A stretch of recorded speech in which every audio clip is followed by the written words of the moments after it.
क्या बोलना है? तुम ऐसा सर क्या कहेंगे जैसे आप एक तरह से कोविड महामारी है और दूसरी जानिब कारगिल में आप दौरा कर रहे हैं, तो इसका मेन मकसद क्या है? और रिसेंटली आपने कोविड डेडिकेटेड हॉस्पिटल और डिस्ट्रिक्ट कारगिल का भी दौरा किया है, तो क्या कुछ आप कहना चाहेंगे? और कोविड के हवाले से लोगों तक ठीक तरह से फैसिलिटी पहुंचाने के लिए किस तरह की कोशिशें एज एन एमपी आप कर रहे हैं? तो सबसे पहले तो मैं सबको जुले कहूँ, सलाम कहूँ।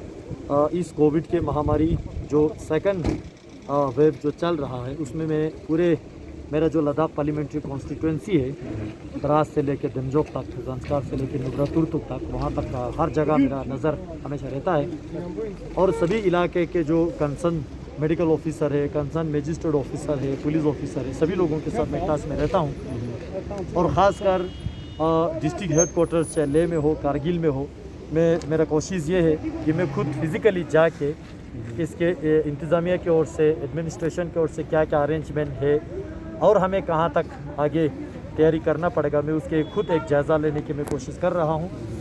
ये आज मैं कारगिल आया हूँ तो और 4-5 दिन तक मैं कारगिल के अलग अलग जगह पे जाके लोगों से क्या लोगों को सुविधा मिल रहा है कि नहीं मिल रहा है उसको मैं देखने की मैं कोशिश करूँगा।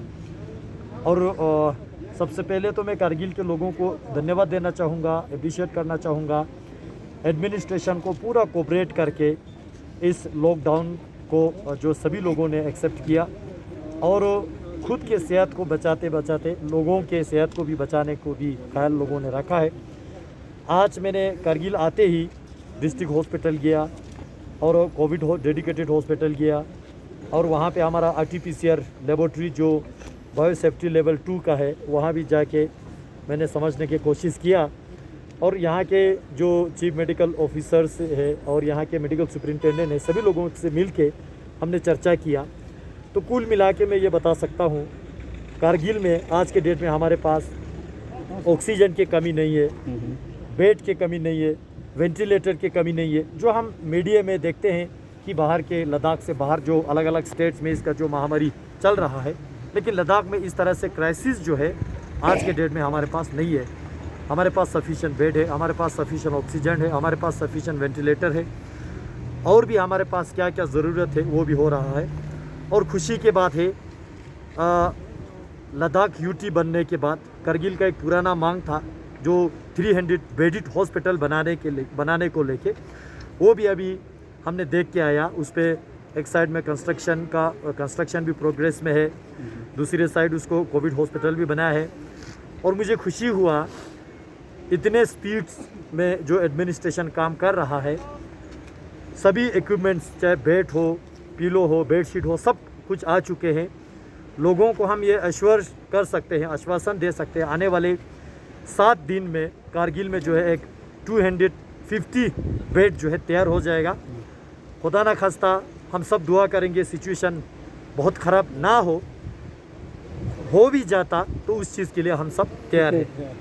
सर महामारी जब से शुरू हुआ है तब से इकोनॉमी पे काफ़ी असर पड़ा है और दूसरी जगह लद्दाख की बात करें, लद्दाख में टूरिज़्म सेक्टर में ताल्लुक़ रखने वाले लोग और बहुत सारे ऐसे लोग हैं जो फाइनेंस में हैं और पिछले 2 साल से उनके जो है रोजी रोटी पे काफ़ी असर पड़ा है। आपकी तरफ से किस तरह की कोशिशें हैं सेंटर के साथ इस इशू को टेकअप कराने के लिए? और साथ ही साथ गाँव लेवल पर जो मजदूर तबका है जो छोटे छोटे काम करते हैं, तो उनको भी कहीं ना कहीं लॉकडाउन की वजह से परेशानी हो रहा है। ये पूरे दुनिया के लिए, केवल लद्दाख के लिए नहीं, कारगिल के लिए नहीं या देश के लिए नहीं, पूरे दुनिया के लिए एक दुख की बात है। इस कोविड के क्राइसिस की वजह से पूरे दुनिया के इकोनॉमी और ख़ासकर भारत देश के इकोनॉमी और लद्दाख के इकोनॉमी में एक चोट ज़रूर पहुंचा है। लास्ट ईयर भी पूरे हमारा सीज़न गया और यही एक छोटा सा सीज़न हमारा कमाने का भी होते, काम करने का भी होते। लेकिन इस साल के सीज़न भी जो है सेकेंड वेव की वजह से जो जा रहा है हाथ से, और शायद रिकवरी स्टेज भी आगे चलेंगे, तो उसके वजह से खुदा ना खास्ता तीसरा सीज़न भी हाथ से चला ना जाए, ये हम सब की दुआ है। लेकिन साथ ही साथ जिस तरह आपने कहा, केवल टूरिज़म ही नहीं, ठीक है, टूरिज़म में जो होटेलियर्स है, ट्रेवल एजेंट्स है, उनको ज़्यादा नुकसान पहुंचा है। लेकिन साथ ही साथ जितने दुकानदार है, जितने जो यहाँ पे टैक्सी चलाने वाले हैं, बस चलाने वाले हैं, ऐसे ट्रांसपोर्टर से अगर मैं सभी को मिला के कहूँ, उसी तरह जो रोज़ी रोटी कमाने वाले डेली वेजर से जो रोज़ कोई यहाँ गिरफ्त के लिए कुली के लिए जाते हैं, बिहारों में जाते हैं, ऐसे बहुत सारे जो लोगों के आमदनी पे एक झटका ज़रूर पहुंचा है। हम कुल मिला के मैं यहाँ आने से पहले लेफ्टिनेंट गवर्नर महोदय से मिल के आ रहा हूँ।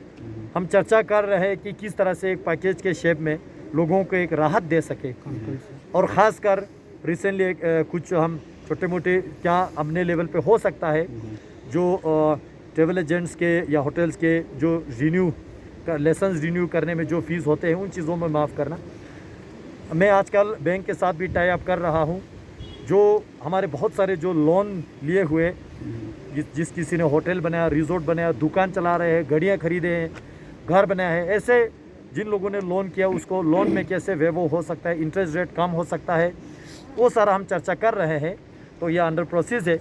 होपफुली आने वाले दिनों में, मैं आज कमिटमेंट तो नहीं दे पाऊँगा, लेकिन हमारा कोशिश है आने वाले दिनों में पूरे लद्दाख के लिए एक जिन लोगों को इकोनॉमिकली ज़्यादा नुकसान हुआ, कम नुकसान हुआ, उसको एक रेशो मापदंड करके लोगों को आप राहत देने के पूरा कोशिश हम करेंगे। सर, आखिर पे जो स्टूडेंट्स तबका है वो भी कहीं ना कहीं सफ़र हो रहा है, और साथ साथ यूटी लद्दाख के बहुत सारे ऐसे इलाके हैं जहाँ पे अभी भी मोबाइल टावर नहीं है, टेलीकम्युनिकेशन नहीं है, और आपकी सरकार का दावा और यकीन दहानी है कि दूर दराज इलाकों में टावर पहुँचाने के, लेकिन अभी भी कारगिल में कुछ ऐसे ब्लॉक हैं जहाँ पे अभी भी मोबाइल टावर नहीं है, उनमें से एक बरसों ब्लॉक है। तो आप क्या आश्वासन देना चाहेंगे? ढांचे तो खड़े किए गए हैं लेकिन उसके ऊपर काम अभी भी नहीं हो रहा है। मैं खुशी के साथ ये कह दूं, माननीय मोदी जी के सरकार आने के बाद डिजिटल इंडिया का जो नारा चला, केवल नारा ही नहीं, आपने देखा लास्ट सीज़न में हमने कितना मोबाइल टावर्स जो है यहाँ पे खड़ा करवाया, और पार्लियामेंट में भी ज़रूरत पड़ने पर मैं अपने रूलिंग गवर्नमेंट के मंत्री जी के खिलाफ भी हो के हमने बोला, ये पूरे देश जानते हैं।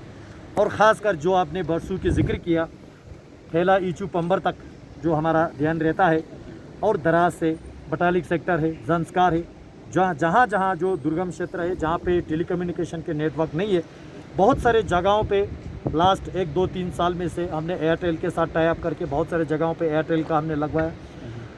और BSNL का जो हालात पूरे देश में ख़राब है, इसको कोई दोहराने की बात नहीं है। अंडर यूनिवर्सल सर्विस ऑब्लिगेशन के तहत इस स्कीम के अंडर हमारे MP बनने के बाद, मोदी सरकार दोबारा आने के बाद, माननीय मंत्री जी से हमने निवेदन करके 54 मोबाइल टावर जो है हमने लद्दाख के लिए सेंक्शन करके लाया। उसमें से ज़्यादातर कारगिल के लिए, मैं कह सकता हूँ कारगिल के लिए हमने 24 टावर जो है, 57 में से 24 टावर जो है कारगिल डिस्ट्रिक्ट के लिए लाया है। उसमें से सुरू सांगपू एरिया में बहुत सारे लास्ट ईयर इनोग्रेट हुआ है। बहुत सारे टावर्स पे फाउंडेशन लगा रखे हैं, बहुत सारे टावर्स का जो है इक्विपमेंट इरेक्ट करके रखा है।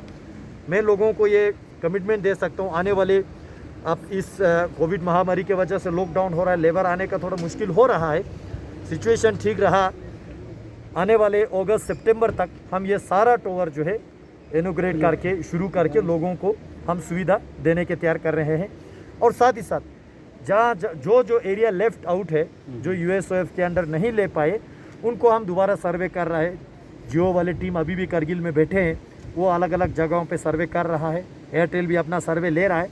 तो कुल मिला के और भी लद्दाख में बहुत सारे एरिया है जिसको लेके और भी हम USOF में डाल के टावर सेंक्शन लाने की कोशिश जो है उसमें हम लगे हुए हैं। क्या मैसेज रहेगा सर? और मैं अंत में यहाँ जो खासकर एडमिनिस्ट्रेशन को अप्रिशिएट करना चाहूँगा, और मेडिकल डिपार्टमेंट में जो काम कर रहे, चाहे हमारे डॉक्टर हो, नर्स हो, जितने भी लोग हुए, पुलिस कर्मचारी हो, और एजुकेशन डिपार्टमेंट का स्टाफ हो, उसी तरह हर डिपार्टमेंट के स्टाफ जो है जो कोविड में काम में लगे हुए हैं, और कोविड के साथ साथ चाहे वो डायरेक्ट कोविड में काम ना लगे हो, लेकिन कोविड के महामारी से निकालने के लिए जो सपोर्टिव काम में लगे हुए हो, मीडिया बंधु हो, आप सबको मैं धन्यवाद देना चाहूँगा। पूरे लद्दाख वासियों की ओर से सबको अप्रिशिएट करना चाहूँगा। आप सबके मेहनत की वजह से जो है आज लद्दाख में कोविड जो है धीरे धीरे कंट्रोल हो रहा है। और यहाँ पे जो है अगर हम कंपेयर करें देश के बहुत सारे जगहों के उस हिसाब से वैक्सीनेशन जो है हमारा टॉप नंबर पे है। ऑक्सीजन की महामारी नहीं है, वेंटिलेटर की महामारी नहीं है, बेड के शॉर्टेज और क्राइसिस नहीं है। तो ये सारा जो है कुल मिला के जितने लोगों ने इस मिशन में कोऑपरेट किया, आप सबके मेहनत की वजह से है। मैं सबको धन्यवाद देना चाहूँगा।